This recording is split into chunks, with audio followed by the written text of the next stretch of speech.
What's going on, Bulls Nation? Welcome into the CHGO Bulls Podcast. Coming to you live from our studios here in West Loop, downtown Chicago. I'm Peck, Bulls_Peck, joined by my guy, Willie Gottlieb. Will_Gottlieb. Perfectly coiffed.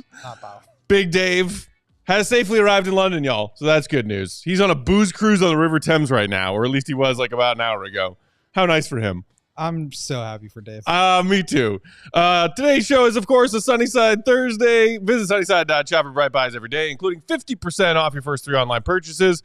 Enter promo code HICHGO at checkout to qualify. Exclusions apply. Sunnyside Cannabis Dispensary, bright buys every day, only for 21 and over, and Illinois Med card holders. We got a crew rocking with us on the production side of things today, Go. I think this might be the first time we've had more producers than... I think you're right. Whatever. Law is here. Sean of CHGO White Sox / also helping out with producing all the time because he's great, is here. And on the controls, it's our guy Joey C of the All Big Ten Podcast. What's up, Joe? Just living on a hope and a prayer now. It's a new Joey. It's a new era. We'll see how it goes. It's a new Joe. Some say Joey, some say John Bon Jovi. Living on a prayer. Put some shots up. I have all the faith in the world in him. I mean... Joey S, Joey C. We're just going to start stacking up all the Joeys here at CHGO Bulls. Lots to get to on today's show. Thanks for joining us. If you are hanging out in that YouTube chat, do us a favor. Real quick, hit that like button. Do it for Troll Joe. Go on, but never forgotten.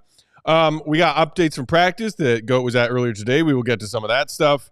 And then also some interesting questions from our diehards in that diehard Discord about their first preseason game, the preseason games to come. But let us not bury the lead, Goat. I saw from you and other fellow members of your Bulls beat, first thing that we got from Billy out of practice, after practice today, Lonzo Ball, full participant in today's practice, but like he missed their Tuesday preseason opener, not expected to play this Saturday against the Grizzlies. What is up with that? So don't like Joe it. Cowley wrote this after the game, and I don't think it got quite as much attention as maybe I thought, but so Lonzo had COVID maybe like a week before training camp, and I think basically he's still kind of being brought back from that. Okay. Obviously, like, he is fine. He's been doing training camp and all that stuff, but I think that just in terms of conditioning and strengthening, that kind of slowed him down a little bit. So here's a quote from Billy. Somebody asked, is Lonzo going to be playing on Saturday and making his debut? Long awaited. He said, I don't think so. Is my guess. He's practicing. We had contact today. He went out there, still building him up.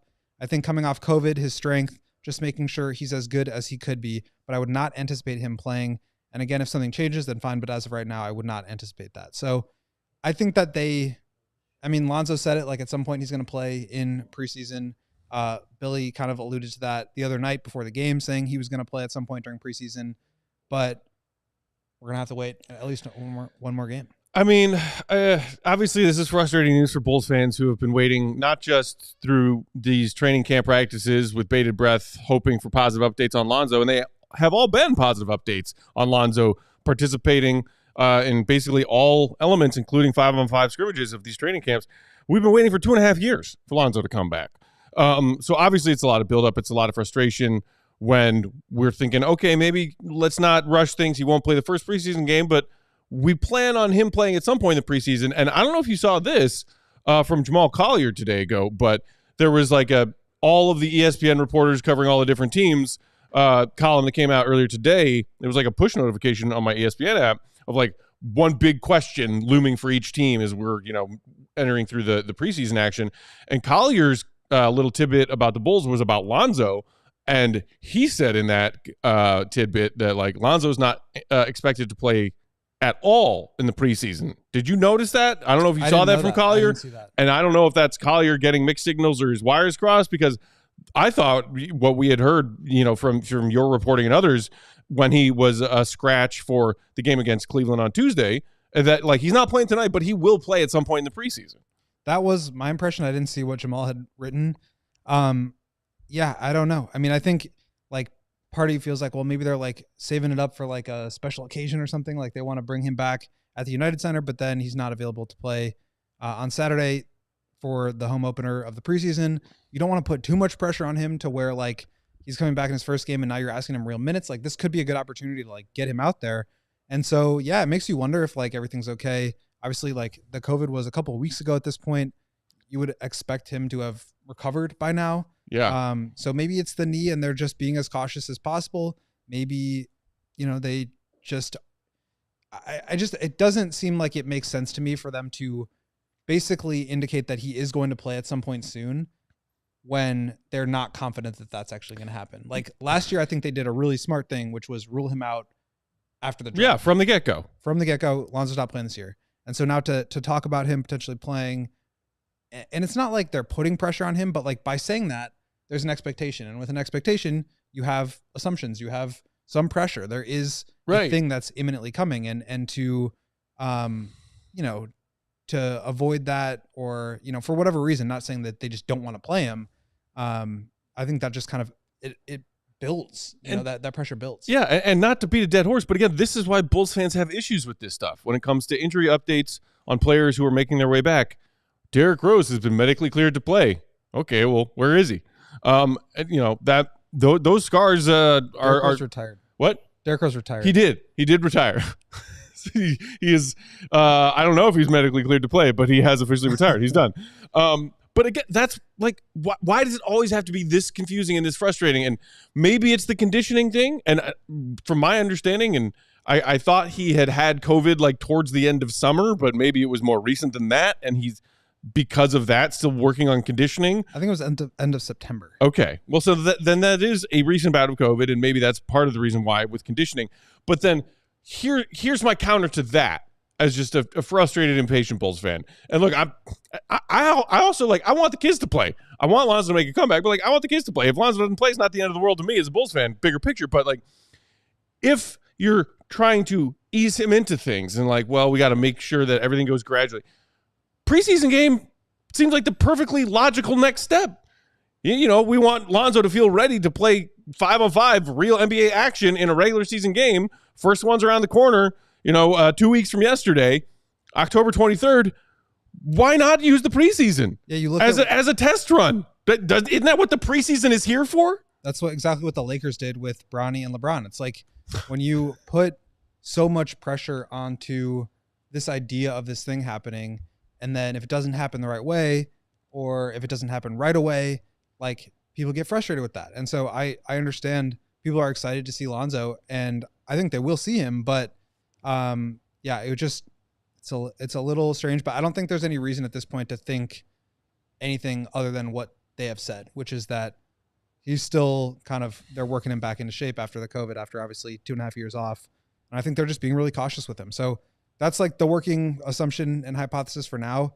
The longer this goes on, maybe Billy will have kind of a different update for us. But they ruled him out right before the game on Tuesday night.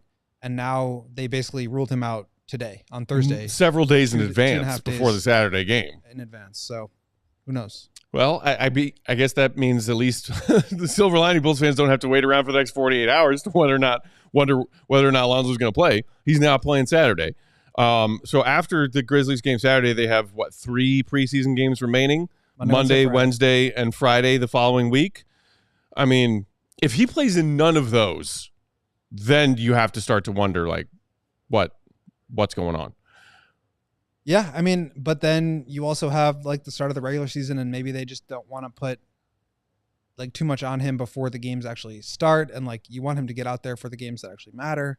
So I don't know. I think we're just gonna have to be patient with this, and I know people have been, but this is something that you can't mishandle. You just can't do that. So yes, I understand that part. And that I agree with that. Shout out to our guy French Bulls TV in the comments who said even if Zoe plays 2 stints of 2 minutes next Wednesday against Minnesota, at least that's something. And that's kind of what I was saying with this is preseason. And I know you're trying to ease him in, but if you're saying that he just survived a week of training camp practices, including at least one of those, you said they basically did nothing but scrimmage 5-on-5 for 2+ hours. Yeah, but he's being taken in and out of drills. I don't think he's going you can take him in and out of a game. Yeah. Isn't that how subs work? I'm just trying to give my insight on what we have heard from Billy. Yeah, I'm not mad at you. Yeah, I'm just very saying, frustrated right now. And I get the frustration, but again, I think this is like a situation that you simply cannot afford to mishandle, and they're just being very cautious. Yeah, okay. That's fine. People but see, and then like this Bulls fans just like all kinds of different conspiracy theories. Rob, maybe they'd rather have something happen in a regular season game than a preseason game. Any contract stipulations on injured in preseason, not regular season? I don't think so. I mean, you're the cap sheet and contracts expert guy, but I don't think that there's anything in there about. I mean, Lonzo's contract is fully guaranteed as is, right? Correct. So, Rob saying Bulls had a lot of injuries last year. Some of the guys are still recovering, specifically conditioning. That is true, but like at the same time, we heard reservations about Giddey and we heard reservations about Patrick, and those guys played. Right. So I just don't know that you can like this Lonzo situation is unlike anything else we've ever seen. I don't think you can like draw conclusions based on other scenarios with this, because this is a different situation. And like even Giddey and Patrick had their very different situations, right? Like one had surgery, one didn't. One missed time last year, one didn't. But like they're just different players, and I just think we're gonna have to wait and see. Yeah, our guy Fish pointing out the fact that the ligament, the cartilage transplant, the cartilage replacement surgery that Lonzo had. There is no precedent for an athlete successfully coming back from this injury, and we've highlighted that many times, including recently when talking about the fact that, like, oh my God, Lonzo might actually be coming back and playing. As we heard practice after practice last week, Lonzo was here. He participated, full contact. He's running. Like, all signs leading into and during training camp pointed to, holy crap, Lonzo Ball's actually going to make this comeback. But as Fish has pointed out, there is no precedent for this. I understand that he and the team are being very cautious, but we've arrived at preseason. Preseason seems like the next logical step. Play him for 3 minutes. Just get him out there for 3 minutes. See what happens. Because you either do that in the preseason or you do that in the regular season. I don't know what the difference is, other than just waiting longer. And like, dude, like, I was one of those Bulls fans who resigned myself 2 years ago to the fact that Lonzo wasn't ever coming back. And it's cynical, but as a fan, I had to just like mentally shield myself from like worrying about that on a daily basis, because anytime it seemed like maybe we'll get Lonzo back and things will get back on track, there was a setback and another setback and another surgery and another setback. It's like you just had to kind of cut that part of your Bulls brain off for 2.5 years. And it's just like a little kid waiting around for their birthday or the holidays. And it was like, well, it's right here. Can I open this present? It's sitting in front of me. Nope, not yet. It's okay. It wouldn't be the Bulls if it were this one more little dangled carrot before we can actually see Lonzo back on the floor. But so, other than that, all good things at practice today? Yeah, everybody else played. Everybody's healthy. Everybody's feeling good. I think we might start to see minutes ramp up a little bit more from last game. I know over the course of preseason, that's something that they want to do, is just like get guys closer to what their minutes will ultimately look like. Billy mentioned that he was not going to play everyone, and like Torrey Craig and Javon Carter obviously didn't get in this last game because he wanted to like make sure that it wasn't just like a 3-4 minute stint for somebody and then they were out. Like, he wanted to give them real run. Right. So I think we could see some differences in the rotation. We asked him a lot about lineups and starting lineups and Ayo and Patrick and Modas. So lots of interesting stuff. But I think this preseason in particular is going to be about figuring out what they have, getting some run for some of the young guys, and trying to figure out where their weaknesses lie so that they can start to, make some adjustments. Yeah, sounds good. We did hear from Ayo after practice today. We heard from Patrick Williams. We will get to all of that and more, plus some diehard Discord questions on the other side of this break. Stick around. With Empire Today, you get to shop at home convenience, the right products for your needs with quick and professional installation and a low price guarantee. Empire Today is the best place to get new flooring. So, Matt, of course, they have copycats. Of course they do. But Empire cannot be beaten on quality, service, and speed, so their competitors advertise low-quality products that Empire simply would not carry. Empire is not going to promise you the lowest prices ever, because anybody who's promising those kind of prices would not be putting the quality of floors that Empire is using into their own homes. They also have the philosophy of helping you find exactly what you need without overwhelming you. They have thousands of choices and substitutes.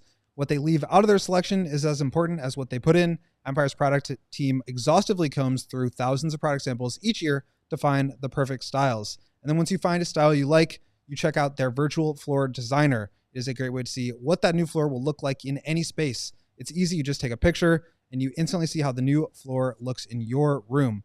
Shopping for floors at a big box store can be frustrating. You might talk to someone today who was working in plumbing yesterday. Flooring is all Empire does. They live and breathe flooring. Floors, no matter what. No matter what. So you can be confident you're getting honest and upfront advice.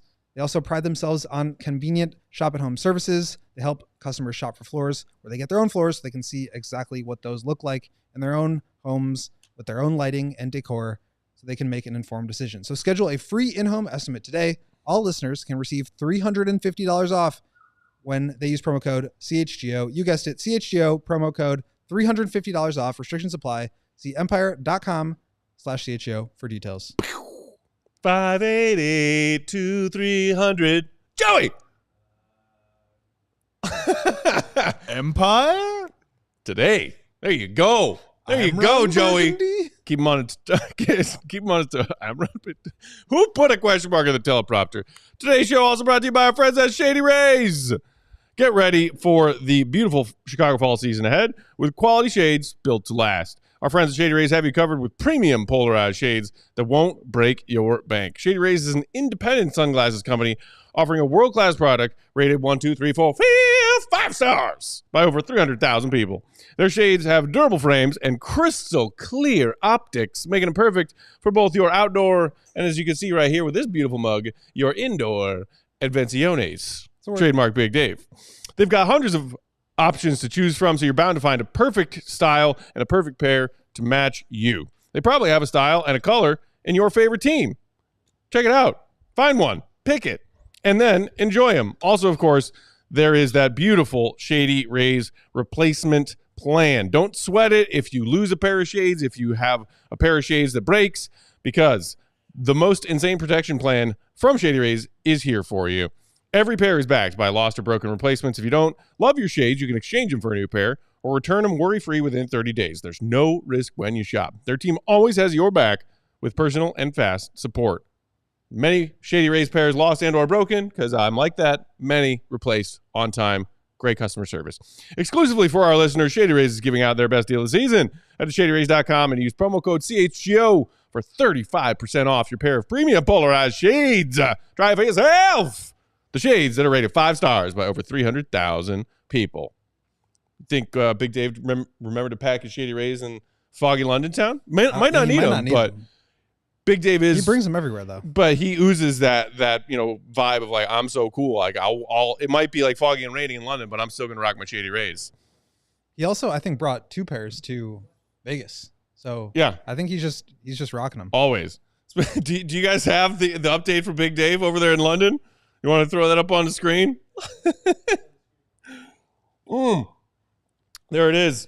Big Dave tweeted that out earlier this afternoon. I wasn't kidding. He's on a booze cruise on the River Thames right now with some of our fellow CHGO Bears fam. Happy for them. Looks beautiful.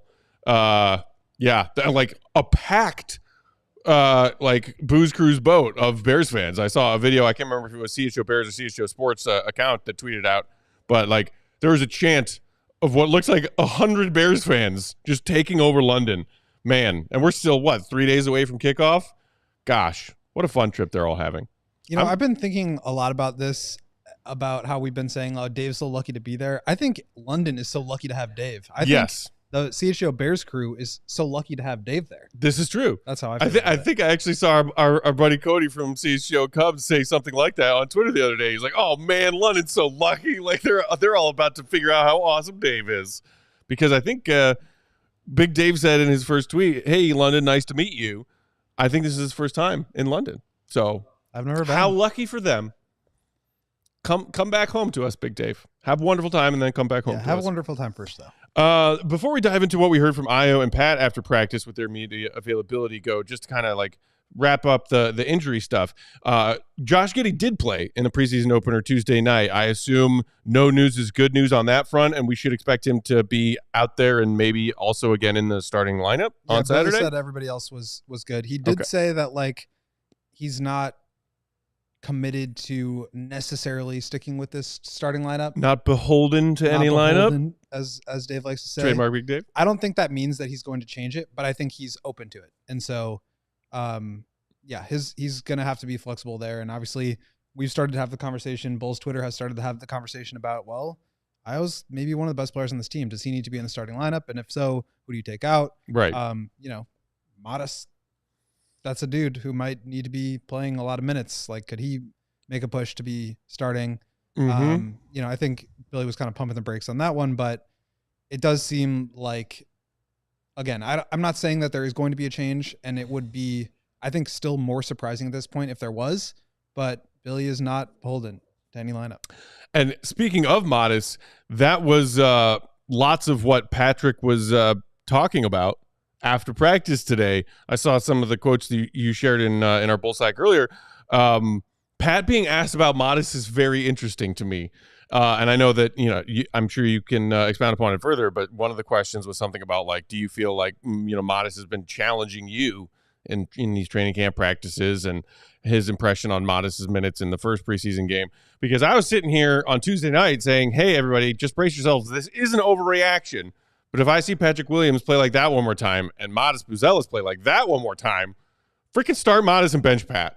So I love the fact that Patrick was asked about Modas's debut after practice today. What else could you tell us? Yeah, I mean, I was the one asking him. I was just like, what did you think of Modas? And he was like, what do you mean? And I was like, what's he like? I mean, what did you think about the way he played?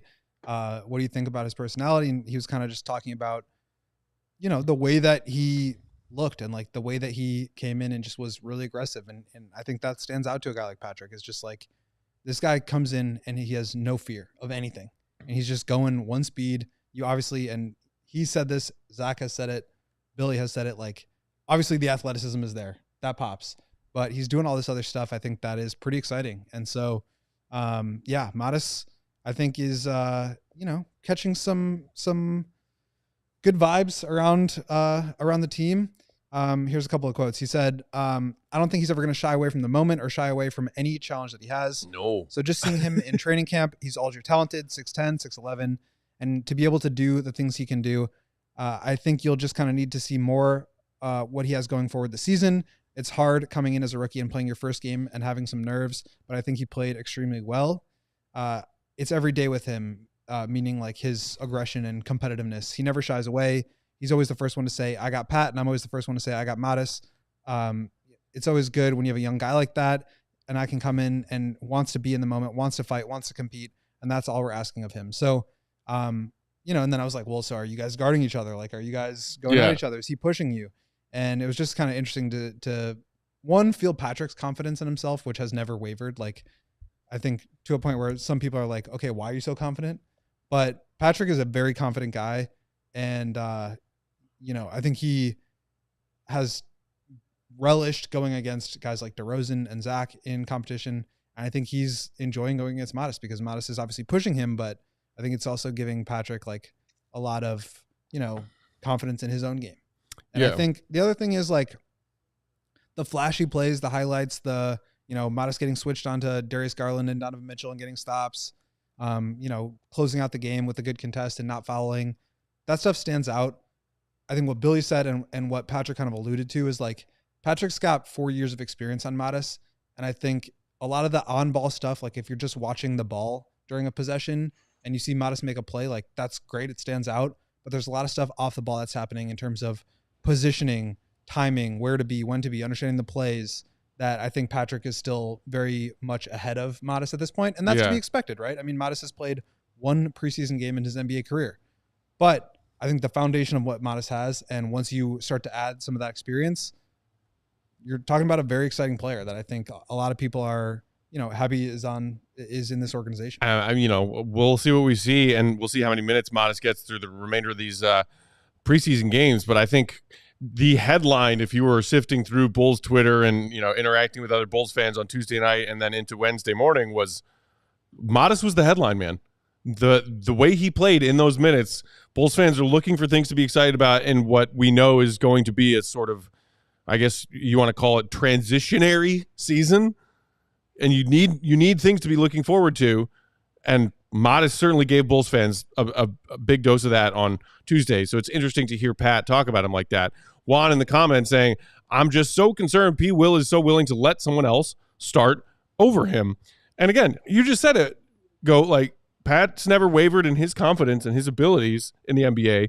And I don't know if I would necessarily agree with the way that Juan phrased it, like Pat is so willing to let someone come and take his starting job. Yeah, I wouldn't say that at all. But it is a thing that has happened a number of different times and with a number of different teammates who take his starting job, and not just because he gets injured and they need to replace him. Sometimes it's because Billy has looked to shift things up because Patrick has been, in one way or another, ineffective or disengaged on the floor, and Billy tries to make an adjustment to correct that and not only help the starting five get off to better starts if Pat is a part of that and the starting five has struggled, which we've seen plenty of over the last few seasons, but also maybe help Pat by giving him some confidence and shifting up his role a little bit. A lot of Bulls fans believe that Pat has fared better coming off the bench and is more confident in that role. But Eco Bean, always loving to point things out in the comments, just reminded us 5 years, $90 million.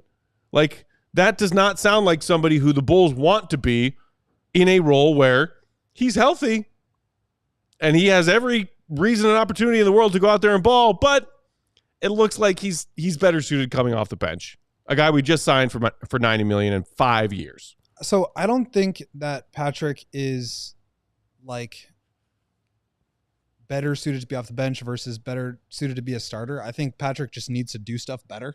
Like, I don't think it's a matter of like Patrick looks disengaged or Patrick just didn't play as well as he needed to play. Yeah. And he wasn't the best option for the team last year who was trying to win at certain points in the season. That's why Billy made changes. So I think this is less about like what is best for everybody else and more about just like Patrick needs to get better. And I think he deserves a chance to do that. Like, he just played his first 13 minutes coming off of a foot surgery. I think, he's going to need some time. This is a long-term approach that this team is taking now. They have to look at this investment that they just made and give him every opportunity.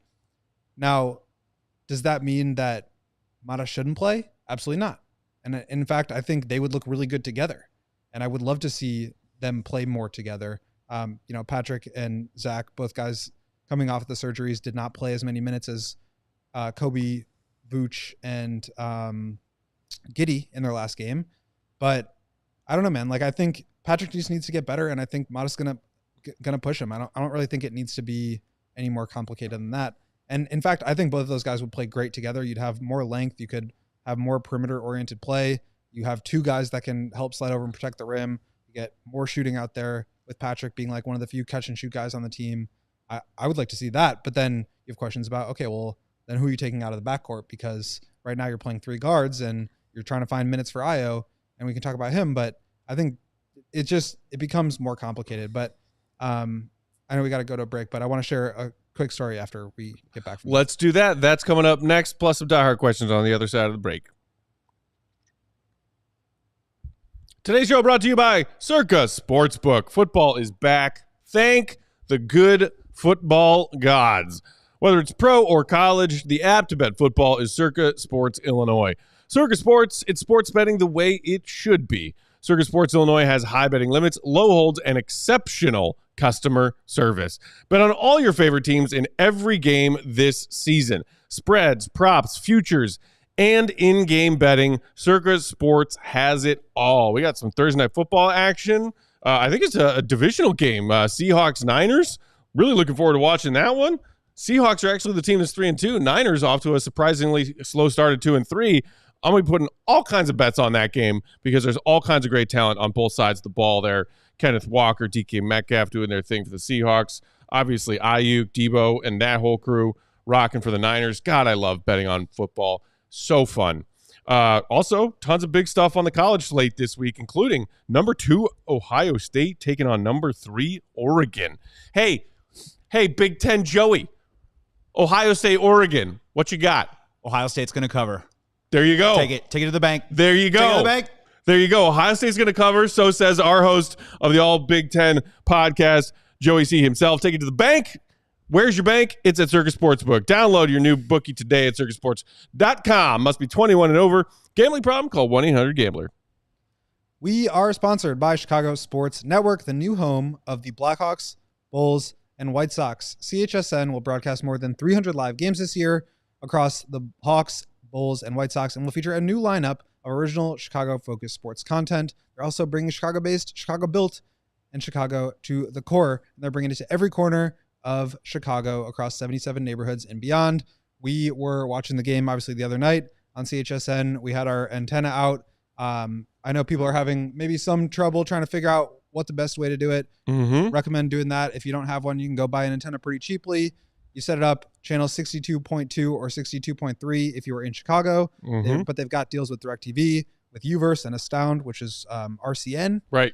And so you can watch games there, and hopefully we get them on some more networks here. Zawoski on CHGO Hawks earlier today did have some updates. It sounds like they are close to getting some deals done with a couple other providers. And that's great news as the season starts. Obviously, the Hawks kicked it off yesterday. Law, who was just in Utah for that, is back with us now. But for watching all those games, you obviously are going to want to watch the game there and then turn it back to YouTube, CHGO Sports, and come watch postgame with us. So at CHSN, Chicago comes first. Visit chsn.com for more info on how to watch games for the Bulls, Hawks, and Sox all season long. Whoop, whoop. All right, so where were we on the previous side of that break, talking about all things Patrick Just Williams? Modest and Patrick and how the rotation. And I was talking with Sam Smith today. Flex. As we were waiting. Shout out Sam Smith. Legend. Shout out to Sam Smith.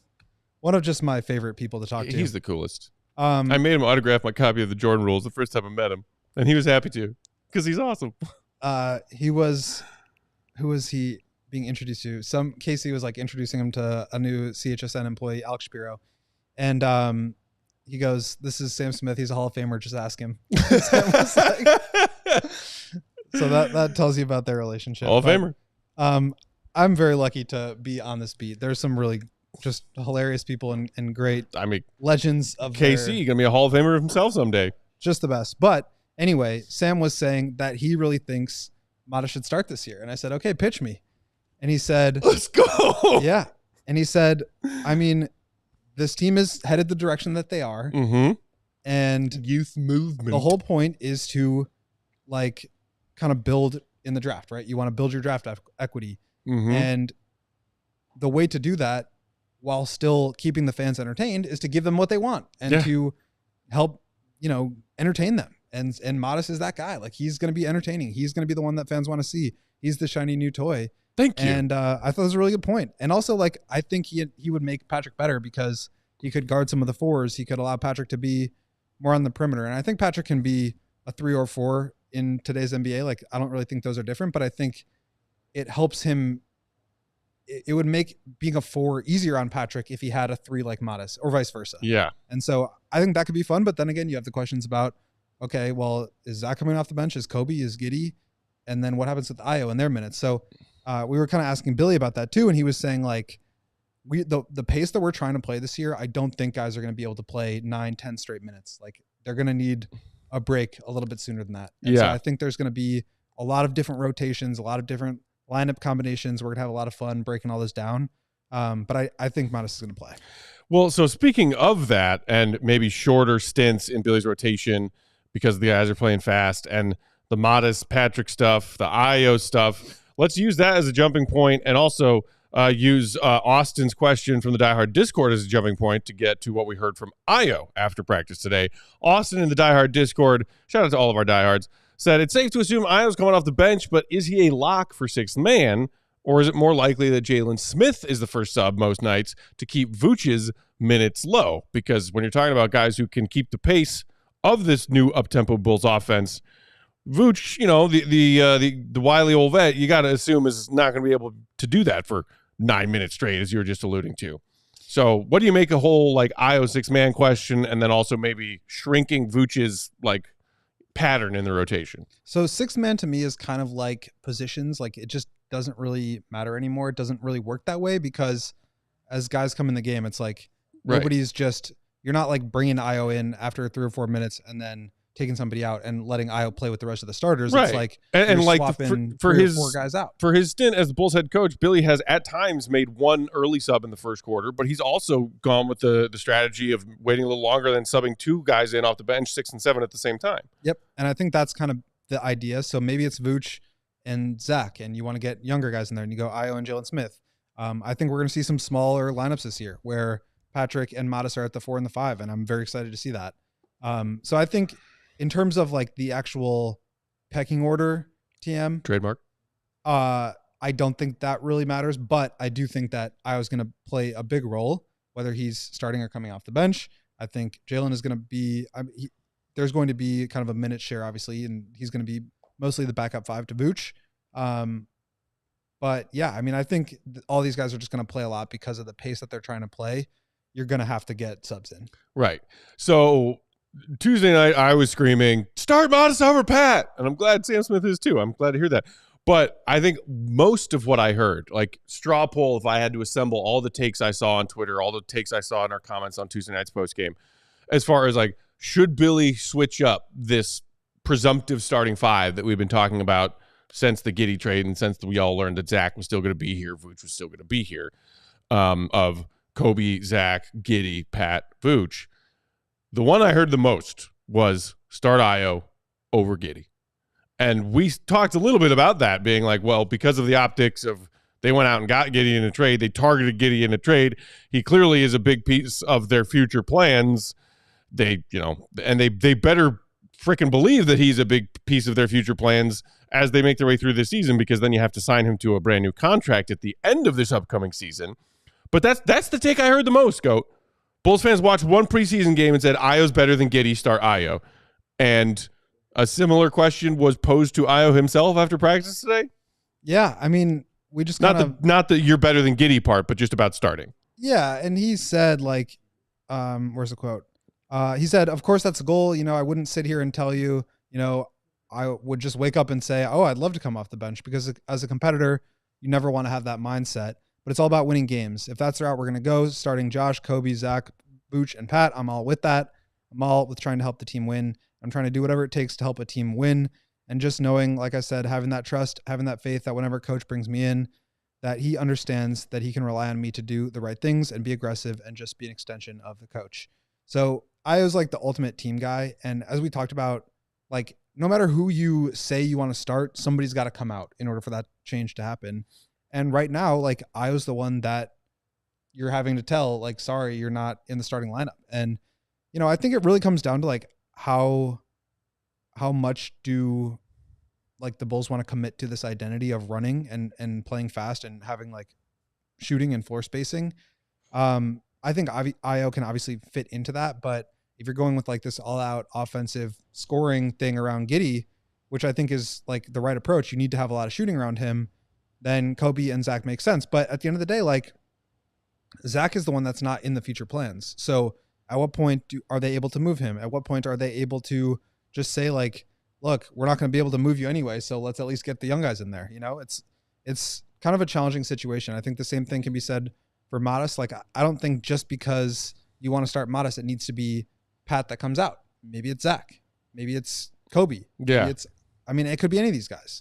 And I think that's a luxury that Billy has. And what the Bulls are trying to build is long, versatile lineups that have guys who can attack off closeouts, who can shoot, who can dribble, who can pass. That's what you want in a lineup. And I think at the end of the day, maybe right now it's more about like, you know, pleasing people and the political meanings of whoever you have to. But at the end of the day, it's like, who are the best people out there for the job? Right. And what is the job? Are you trying to win games or are you not? And right. Are you trying to develop young guys or are you not? And are you trying to see what you have in some of these prospects so you can know how much to pay them? Probably. So I don't think, like, I think Giddey is the one who you probably can't pull out of the starting lineup, like, more than anybody else, just because of what you just invested. But I do think this is going to have to be flexible. And yeah, maybe it's not like a starting thing, but I was going to be playing a lot of minutes. I mean, yeah. Anthony in the comments also pointed out, like, hey, if the Bulls ever find a trade for Zach LaVine, then there's a clear path for Ayo's minutes to increase. But I think even still, while Zach is here, like, Ayo's going to get minutes because, as we were reminded on Tuesday night, Ayo's one of the better players on this team right now, especially one of the better two-way players on this team with what he's done to improve his three-point shot. And, he also clearly is already a weapon in transition, which is what Billy and this Bulls offense is going to want to do plenty of this season. And he's grown into a already very respectable defender who can guard, 1 through 3 for sure. Again, Billy likening himself and this roster to have plenty of small ball, groups of 5 out there throughout the season. I get the fact that it was a very professional athlete, political answer, especially on the back end, like whatever's best for the team. I'm going to do what's best for the team. Whatever coach wants, whatever coach's vision is, I'm going to go out there and do it. I did also like the little detail about how he said, like, I will be an extension of coach and what he wants out there on the floor whenever I'm on the floor, because we've seen whether is the all access stuff in that video they dropped at the tail end of training camp week. And also just everything we've seen from Ayo over the last few years, being a vocal leader on the floor. And that's, I think, another reason why Billy will want him on the floor a lot this season. We saw some pretty rough defensive breakdowns out of the gate, especially with, guess what, that starting 5 and Ayo and his defensive vocality and maybe learning a thing or two from Caruso while he was here. Like, you need that on the floor. And maybe Kobe can also be that vocal leader a bit more this season, but it seems like Ayo has been tailor-made to play that role when he's out there. Okay, but then what happens when you do keep your pick and you draft VJ Edgecombe? Then who comes out? Like, this team is just not it's not complete. And I think that if you're trying to put together like the version of this team that most resembles a team that's trying to compete, like, you're kind of missing the point of the year, which is to just see what you have in these young guys. And I think, like, you have to see what you have in Giddey. Yeah. You have to see what you have in Patrick. You have time with Modas. They're going to see a lot of him, but you kind of know what Ayo is. You're not like just putting him on display the way you are with Zach. So I think part of it too is just like the reality of the situation is this team is not competing for a championship this year. This team is in flux. There are going to be more changes. There's a chance that by the time this team is like ready to compete, that half these guys that we're talking about are not on the roster anymore. And I think that there has to be a little bit more of a flexibility and willingness to think about things from a bigger picture standpoint and not just like a who complements who better on the floor right now, because that implies that you are trying to win games. And I know that's what they said they want to do, but I think ultimately it has to be more about evaluation and development. And I think that's ultimately what it is about. I think that is very true and a very good point. Yes, evaluation and development. And me saying, and not just me, but plenty of Bulls fans saying after Tuesday night's game, like, I think Ayo being in that starting 5 makes the starting 5 better. And then you talk about who you take out of it, and a lot of Bulls fans feeling like Giddey is the answer, and we know that it won't be. That is very much the other side of that point, which is, okay, you want to see how these guys develop, like put them in the best position to develop. Right. And that means having the right defensive infrastructure around them, having the right floor spacing around them so that you can get the best out of them. And when it comes to that, I think that's where you have to decide, like, is it better to have like the shooting and scoring of Zach and the gravity to help take pressure off of those guys? Is that better than having a little extra defense? Because no matter how you shake it out right now, like, it's not going to be perfect. Right. It won't be. And again, larger goals at hand, whether they are stated publicly or not, for all of these young pieces that we're talking about and excited about some of them, some more than others, you also still are looking at the, we were talking about the BPI and the Bulls win projection on yesterday's show, and talking about Cooper Flagg and Jonathan Givony's new top 100 that just dropped yesterday on yesterday's show. And you really want a piece of that pie too. Like, how do you develop some of these, as Billy and or AK would say, especially like when they were doing that 670 interview, like these like winning habits and a winning culture and stuff, while also kind of keeping your other eye down the road of like, well, I don't think it is too big of a concern what I've seen right now, what we know this roster is, that like, well, we don't want the young guys to gel and develop and build all this great chemistry too quickly, because what if that accidentally leads to wins that you don't want? I see the logic of that worry, but I'm sitting here saying right now, today, one preseason game in, I'm not that worried about it. Yeah, I think the offense will be fine. I mean, not like great or not even like necessarily above average, but I mean, you saw out there the way that the ball was moving, the way that they were getting into sets. I think once they adjust to that new pace and, start to hit some shots and get some easier looks, and like, the real players are playing more minutes, the offense could look pretty good at times. And I think that's like the way they were just getting into their sets. I felt was much faster, and you could see how that would open up more opportunities for guys if they're able to continue at that pace. The defense is going to be very bad. And honestly, like, Ayo obviously helps you there, but I'm not sure if he alone gets you from, 28, 29, 30 to like 19, 20, which is where you would need to be worried about this team winning too many games. Right. We have at least one non-believer in Ayo and his capabilities as a starter and contributor. Laz in the comments said, I'm a big Illini fan, but Ayo just hasn't progressed into an NBA player. Too stiff and not a good shooter. Welcome to the chat, Laz. Ayo shot 40%, 40.3% behind the three-point line last season, to be exact, on just shy of 4 attempts per game. Big stride. He did not shoot anything close to that in his first couple NBA seasons, but he was a 40% shooter on 4 attempts per game last season. Too stiff. Looks pretty fluid on both ends of the floor to me. Was one of the Bulls' most lethal threats in transition last season from these eyes. Big Illini fan who doesn't believe in or like Ayo? That might be a first for me, Coat. I don't know if I've ever seen that. I mean, the question for Ayo was like, can he sustain that level of shooting? He was like 45% in the second half of the year. And much the way that you have your doubts about Jalen Smith as a floor spacer this year. Well, it's not just doubts, but I wouldn't say that they're doubts. It's just like when you reach a certain level, I think when it's so far above what you're expected to do or what your projections were or what you've been able to do in the past, like I think you have to prove that over a longer course of time. Otherwise, it's just like a hot stretch. And it was a very long hot stretch. And for Jalen Smith, it was an entire season of a hot stretch. So we'll see if he can get back up to 40% or better. But yeah, I mean, this is a different scenario now, I think, for both Ayo and for Jalen Smith. And so if that shot continues to fall, yeah, you're talking about guys that you're going to have a hard time keeping out of the lineup, but it could also just have been a prolonged hot stretch. Yeah. All right. With like the dozen or so minutes we got remaining, let's get to a couple more questions from our diehards in that Discord. Shout out to our guy Barton, who asked this question, which might have a little bit of tongue-in-cheekness to it.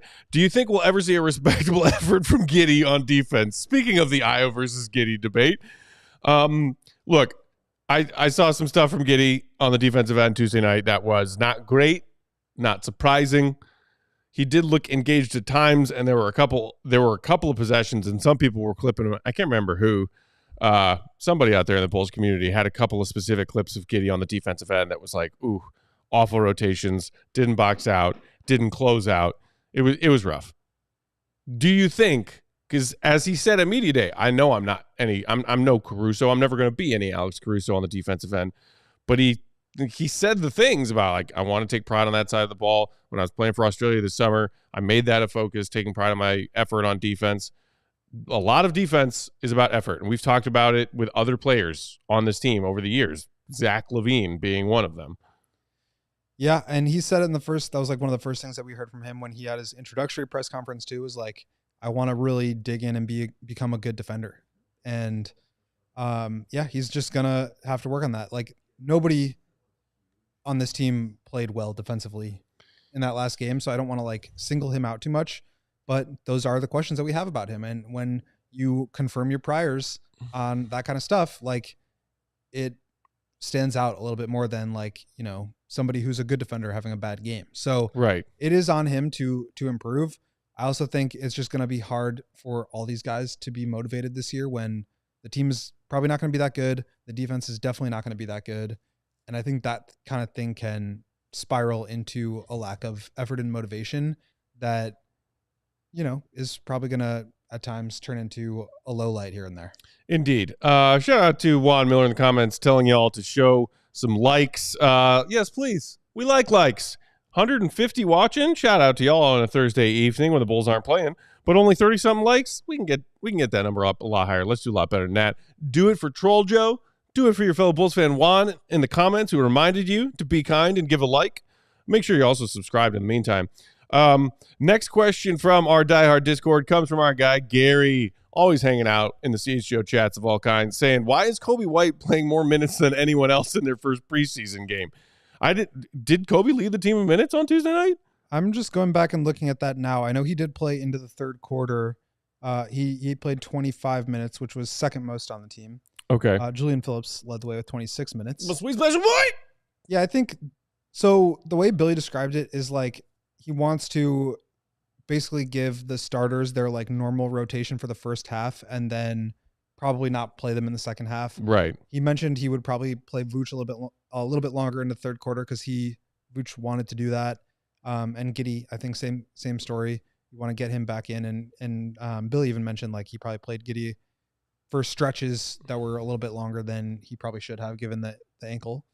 So I think it's just like they're stretching these guys out. It's like when you're getting into the start of the baseball season, you got to like stretch out your pitcher's arms to make sure they're ready to go 6 innings for the start of the year. Like this is going to be a thing that, progresses over the course of preseason. And I think the minutes are going to grow there. And there's also an opportunity for some of these younger players. And I think, Kobe got hot in the third quarter and maybe just was left in a little bit longer there. So yeah, I don't know. I think nobody really played over 25 minutes. So it's not like it was too many minutes or a ton of minutes, but I think over the course of this period of time, that's Billy's job, is to kind of stretch those guys out.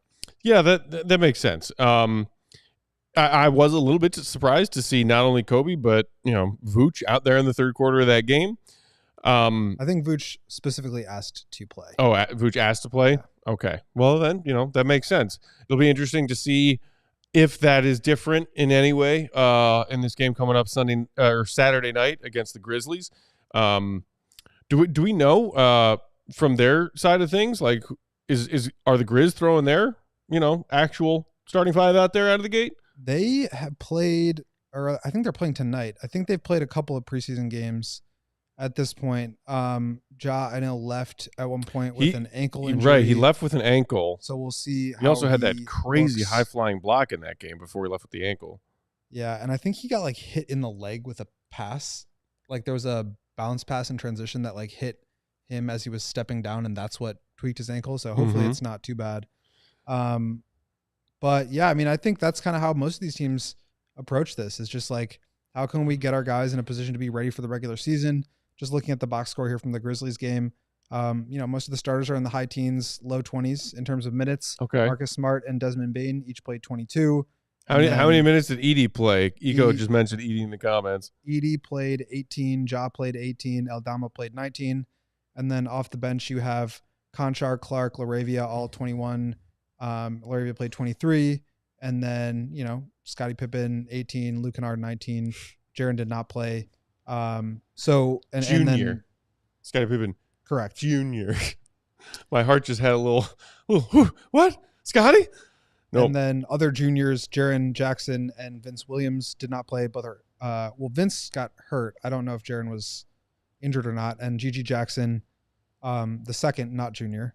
Right. He broke his foot, I believe, and so he's going to miss some time here at the start of the season. But man, they're just so deep. They have so many guys.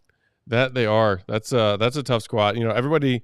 We were talking about. I think we mentioned the Grizz in our BPI conversation yesterday about projected wins, and they were, I think, just inside the top 10 projected win-loss record from ESPN's BPI numbers. It's just sort of a team that they lost Ja for a large stretch of last season, and just kind of like were a team that had fallen off the radar, and now a lot of people are saying, "Hey, man, watch out for the Grizzlies this season." And I think because they were like right there in the mix of things at the top of the West when Ja was at his peak, and he can clearly easily get back to being at his peak again. Yeah, I think Dylan Brooks was a big piece for them, though. I think losing him. Yeah. Obviously, you get Marcus Smart back. He missed a lot of time last year, so we'll see if he can step in and get back to that point with them. But, I think Dylan Brooks was a huge piece for them defensively. The size that he had, and the ability to like insulate on the perimeter against Ja and Desmond Bane both being smaller guards, that really hurt them, I think. Yeah. And then real quick before we wrap up, just talking about Kobe and his preseason minutes, our guy Parra Jr., shout out, buddy, in the Die Hard Discord asked, does Kobe White have having his wrist taped concern you? Is there some lingering issue from last year, or is it a stylistic choice? I did notice that not only in some of these training camp videos we've seen for practices and then in the game on Tuesday night, that Kobe's got something on his wrists. And I know that, did he or did he not have some sort of lingering wrist injury last season? Did I make that up, or did I remember that correctly? I think he did 2 years ago. 2 years ago? Maybe. Okay. But there's been no mention of Kobe and a wrist in training camp all of last week leading up to their game Tuesday night? No, not a word. Okay. And no, it doesn't concern me. I mean, he was out there. He played great. I think he'll be okay. But yeah, obviously we'll update you if anything comes up. Yeah. But I did like notice that on Tuesday. I was like, oh, it looks like Kobe's wearing something on his wrist. But it was funny. Who was it? Somebody asked Vooch at the podium on Media Day last Monday about his arm sleeve. I can't remember who it was, but I think it was it Sam? Sam was like very fixated on it. Yeah. He kept on asking me, and I was like, I don't know. Ask and I was him. like, I mean, didn't Vooch wear one of those last season? I thought he did. He just wears it. all these things that the people are wearing. Back in the day, Ben Wallace would just wear a headband on both biceps. That's the flexiest flex of all like accessories for a pro basketball player. Even if you and I flexed our arms together, we could not. We could not make one Ben Wallace headband with both of our biceps. You are correct. That is gonna do it for today. Thank you everybody for tuning in today all week. We are off tomorrow, but we will have a live post-game show for you guys Saturday night following that Bulls Grizzlies preseason action. Goat will be at the UC reporting from the Madhouse, and will check in with us as part of post-game. And yes, Big Dave will still be in London Saturday night. Good for him. Happy for him. So we'll have a treat for you as far as who's going to be sitting in Big Dave's seat to co-anchor with me for that post-game show on Saturday night. In the meantime, if you aren't a diehard, now's the time to sign up. Perks on perks on perks. We already tell you, we've told you a million times. What are you waiting for?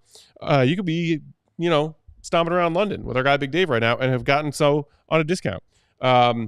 Make sure you also read everything Goat has written about training camp and will continue to write. AllCHGO.com is where you can find his great work there. You can follow him for all of his Bulls updates, Will_Gottlieb. I'm Bulls_Peck. We are CHGO_Bulls. And shout out to our guy Joey C on the controls, doing his thing. We all silly like the mayor.